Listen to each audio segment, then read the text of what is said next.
साल 2005 से 2007 के बीच गोताखोरों को पानी के अंदर डूबी हुई नगरी मिली थी, जो कुछ और नहीं बल्कि श्री कृष्ण की द्वारिका नगरी थी।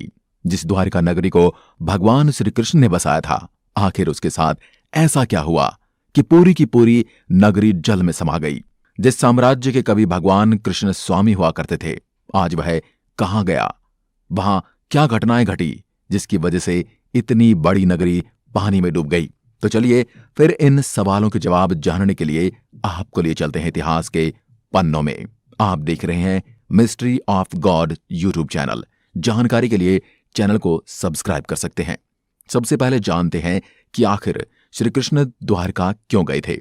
दरअसल कृष्ण ने राजा कंस का वध कर दिया, तो मगधाधिपति जरासंध ने कृष्ण और यदुवंशियों का नामो निशान मिटा देने की ठान रखी थी। जैसे उसे मौका मिलता था, वह बार बार मथुरा और यादवों पर आक्रमण करता था। उसके कई मलेच्छ और यवनी मित्र राजा थे, और आखिर में यादवों और बाकी मथुरावासियों की सुरक्षा को ध्यान में रखते हुए भगवान श्री कृष्ण ने मथुरा को छोड़ने का निर्णय लिया। फिर विनता के पुत्र गरुड़ की सलाह और कुकुम्बी के आमंत्रण पर कृष्ण कुशस्थली आ गए। वर्तमान द्वारिका नगरी कुशस्थली के रूप में पहले से ही मौजूद थी। भगवान कृष्ण ने इसे उजाड़ हो चुकी नगरी को पुनः बसाया था। कृष्ण अपने 18 नए कुलबंधुओं के साथ द्वारिका आ गए। यहीं 36 वर्ष राज्य करने के बाद उनका देहावसान हुआ। द्वारिका के समुद्र में डूब जाने और यादव कुलों के नष्ट हो जाने के बाद भगवान कृष्ण के परपौत्र वज्र और वज्रनाभ द्वारिका के यदुवंश के अंतिम शासक थे, जो यदुवंशियों की आपसी लड़ाई में जीवित बच गए थे। द्वारिका के समुद्र में डूबने पर अर्जुन द्वारिका गए और वज्र और शेष बची यादव महिलाओं को हस्तिनापुर ले गए। कृष्ण के परपौत्र वज्र को हस्तिनापुर में मथुरा का राजा घोषित किया गया। वज्रनाभ के नाम से ही मथुरा क्षेत्र को ब्रजमंडल कहा जाता है। दोस्तों, श्री कृष्ण की सुनहरी नगरी द्वारिका पानी में डूब गई। उसके पीछे 2 श्राप को कारण बताया जाता है। सबसे पहला जो श्राप गांधारी द्वारा श्री कृष्ण को दिया गया था, और दूसरा श्राप जो कि उनके वंश को दिया गया था ऋषि द्वारा। और पहले श्राप की बात करें तो महाभारत युद्ध में पांडवों की जीत के बाद श्री कृष्ण ने युधिष्ठिर को राजगद्दी पर बिठाया और राज्य में जुड़े नियम कानून उन्हें समझा करके कौरवों की माता गांधारी से मिलने पहुंचे। कहना के आने पर गांधारी फूट फूट कर रोने लगी और फिर क्रोध होकर उन्होंने श्री कृष्ण को श्राप दिया, क्योंकि उनके हिसाब से उनके 100 पुत्रों को मारने के पीछे सबसे बड़ा हाथ बस श्री कृष्ण का ही था। और इस श्राप को श्री कृष्ण ने खुद खुशी खुशी स्वीकार कर लिया। उन्हें भी पता था अगर वह गांधारी के पास जाएंगे तो उन्हें वह श्राप अवश्य देगी। उसके बाद भी वो वहां पर गए थे और श्राप में उन्होंने कहा कि जिस तरह तुमने मेरे कुल का नाश किया है, तुम्हारे कुल का अंत भी इसी तरह होगा। श्री कृष्ण साक्षात भगवान थे, चाहते तो इस श्राप को निष्फल कर सकते थे, लेकिन उन्होंने मानव रूप में लिए अपने जन्म का मान रखा और गांधारी को प्रणाम करके वहां से चले गए। और ऐसे उन्हें और उनके कुल को पहला श्राप लगा। इसके बाद दूसरा श्राप ऋषि द्वारा कृष्ण और उनके पूरे कुल को दिया गया था, और यह सब उनके पुत्रों की गलती से हुआ था। श्री कृष्ण के पुत्र सांब अपने मित्रों के साथ हंसी ठिठोली कर रहे थे। उस समय महर्षि विश्वामित्र और कण्व ऋषि ने द्वारका में प्रवेश किया। जब सांब के नवयुवक मित्रों की दृष्टि इन महान ऋषियों पर पड़ी तो इन पुण्य आत्माओं का अपमान कर बैठे।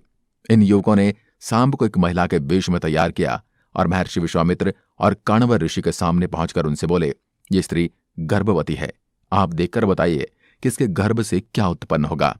दोनों ही ऋषि युवकों के इस परिहास से अत्यंत क्रोधित हुए और उन्होंने कहा कि इसके गर्भ से एक मूसल उत्पन्न होगा, जिससे तुम जैसे दुष्ट, असभ्य और क्रूर लोग अपने समस्त कुल का नाश कर लेंगे।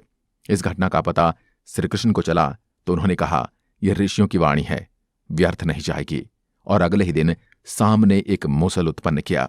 इस मूसल को राजा अग्रसेन ने समुद्र में फिकवा दिया ताकि इसका इस्तेमाल कोई न कर सके और हानि को टालने की कोशिश की जा सके। साथ ही श्री कृष्ण ने नगर में घोषणा करवा दी कि अब कोई भी नगरवासी अपने घर में मदिरा नहीं बनाएगा, क्योंकि कृष्ण नहीं चाहते थे कि उनके कुल के लोग और संबंधी मदिरा के नशे में कोई अनुचित व्यवहार कर परिवार सहित एक दूसरे का नाश कर बैठे, क्योंकि ऋषियों की वाणी तो सच होनी ही थी।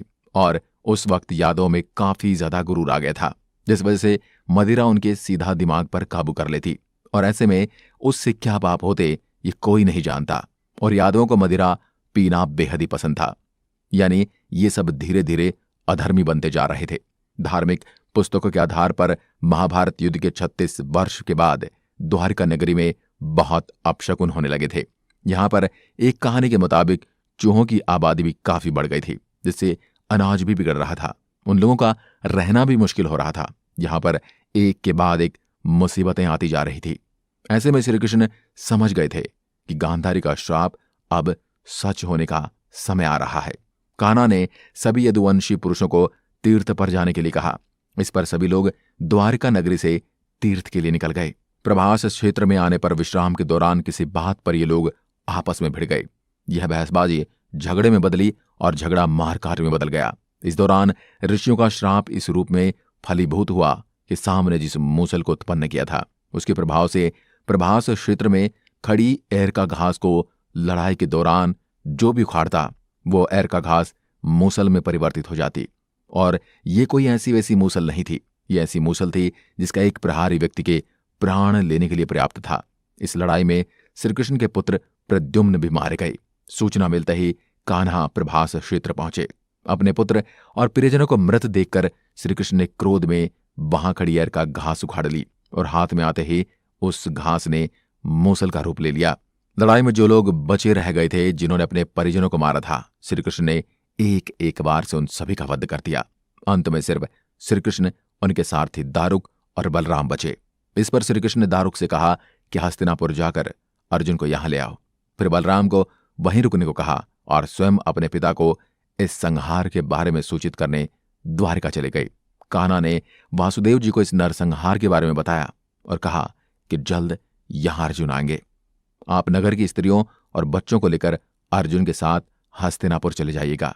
जब श्रीकृष्ण वापस प्रभास क्षेत्र पहुंचे तब बलराम जी ध्यान अवस्था में बैठे थे। वो समाधि लेने की तैयारी में थे। कान्हा के पहुंचते उनके शरीर से शेषनाग निकले और श्रीकृष्ण के आशीर्वाद से वो वैकुंठ धाम पहुंचे। और इस तरीके से बलराम जी ने अपने प्राणों को त्याग दिया। अब श्रीकृष्ण इधर उधर घूमते हुए अपने जीवन और गांधारी के श्राप के बारे में विचार करने लगे और फिर एक पेड़ की छांव में बैठ गए।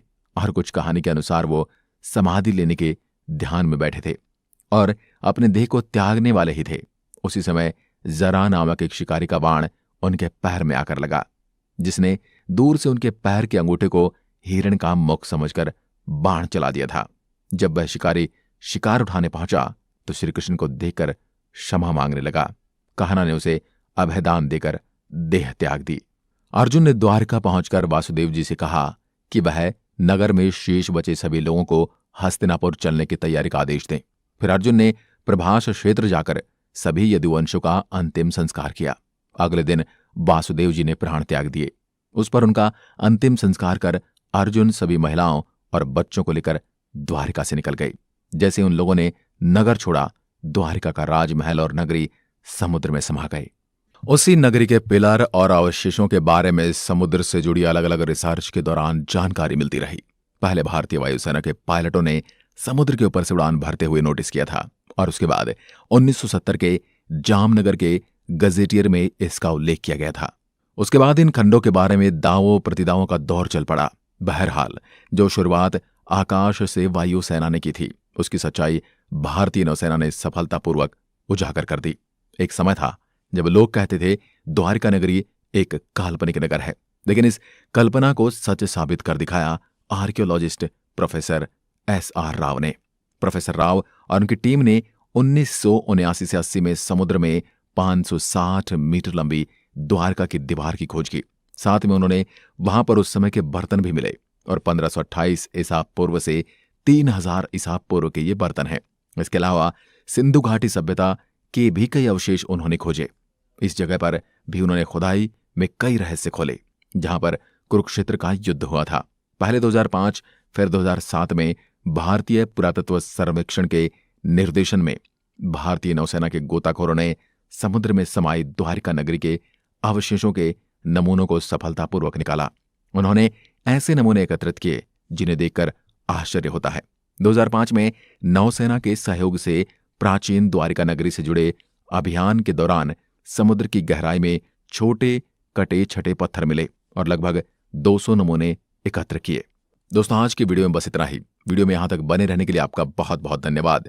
क्या आप ऐसे और वीडियोस देखना चाहते हैं तो हमें कमेंट में लिखकर जरूर बताएं। एक बार फिर मिलते हैं, तब तक के लिए नमस्कार, धन्यवाद।